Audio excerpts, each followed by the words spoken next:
আলু সব মশলা একসাথে মিশ্রণ করে ব্রয়লারের ঠ্যাং এবং কি মাথা রানবো এবং কি মাখায় দিয়ে দিব সব।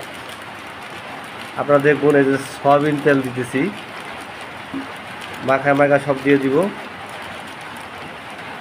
কেমন হয় একটু জানাইন। সব একসাথে দিয়া মাখায় দিচ্ছি, সবগুলাই মাখায় দিব গাইস। দেখুন আপনারা সবগুলো এভাবে মাখাবেন, শুধু মাখাবেন, খালি মাখাবেন। মাখাইতে দেখবেন একদম তরকারিটা খেয়ে ফেলবেন, সবাই খেয়ে ফেলবেন, ঠিক আছে? মাখাইতে খেয়ে ফেলবেন। একটু চেক করেও দেখবেন কেমন হয়েছে। হ্যাঁ, খেয়ে দেখবেন, সবাই খেয়ে দেখবেন, মাখায় খেয়ে দেখবেন সবাই। Okay guys.